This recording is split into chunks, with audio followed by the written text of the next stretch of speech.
All right, so let's dive into these matchups. I want to start with Baylor and Houston first because I think this is far more interesting. And you've done a lot of work on Baylor's no middle defense and on the kind of unique style that Houston plays. So can you just kind of walk me through what do you see out of this matchup? How does Houston attack that no middle defense, and what do you see happening in this game? Yeah, so I mean, like the easy way to explain Houston is just they're good at everything besides shooting. Like everything else. And they're a little bit better than they were, let's say, last year at shooting and scoring, but it's still not. I mean, the Syracuse game stands out because that looked particularly ugly against their 2-3 zone, but they're kind of like that every game. That's how they function, and they don't turn the ball over a lot, so they at least get shots up, and they offensive rebound at an extremely high level. Obviously, Baylor has been a little bit weird defensively this year. I think there was a time in January or February around there before the COVID pause where they looked like the best defense in the country, to me anyways. And I think they might have been number one on KenPom.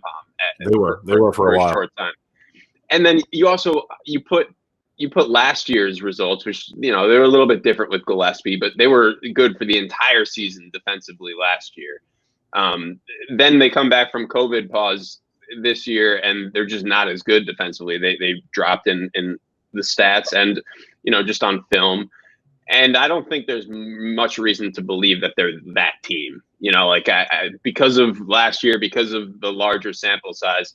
I for my money, they have the best defensive players in the country. It doesn't mean that you have the best defense, but they have the best defensive players. And they have been playing a lot smaller this year and just even later in the season. I think that hurts them a little bit. They gain it back on the offensive end because they're so good with Vital at the 5 offensively. But yeah, so that's kind of that side of the ball is what I'm most interested in. Houston's offense versus Baylor's defense. If we even look ahead towards how Baylor wins it all, that defense has to be at that elite level, to make a run at it for sure.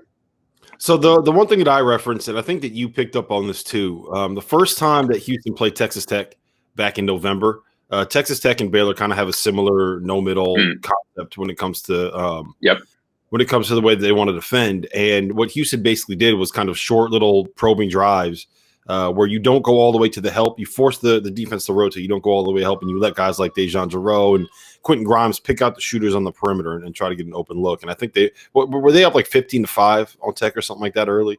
Yeah, they jumped out. They jumped out to a lead. So do you see Houston trying to do that again? Is that how you attack this Baylor defense?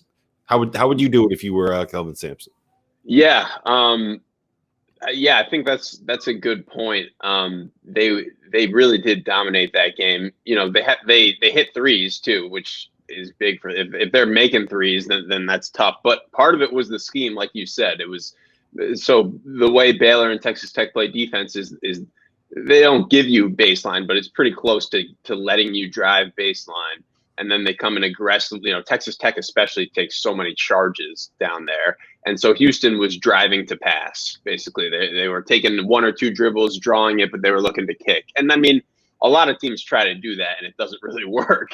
But it did work in that Houston game. I mean, I would imagine that they'll have probably 5 or 6 little quick hitting sets, just like they did in that Texas Tech game. And then the other thing is, Baylor's defensive weakness is the glass. And I mean, I can guarantee you that is all the coaching staff, both coaching staffs are talking about going into this game is we have to kill them on the glass if you're Kelvin Sampson, and all they're working on is boxing out right now if you're Baylor. But I think you're right about the X's and O's side of it too. So how do you think it plays out? And I'm gonna put you on the spot and force you to make a pick on who you think wins this game. Yeah, what's the line? Baylor is laying 5 right now. Yeah, 5. So I mean, I think that's about right. I saw Ken Pomeroy tweet earlier that the market is either higher on Baylor or lower on Houston than his ratings, which is interesting. I've been a little bit higher on Baylor, I think, than because of the COVID pause and all those reasons. I mean, I think that the line's probably right, but if I had to pick a side, I'd pick Baylor, I guess. Hey, how good is Houston on the glass compared to everybody else, especially in the offensive glass? When you watch them, I mean, it's incredible how 19 offensive rebounds in their last game. Where do they stack up against everybody else around the country?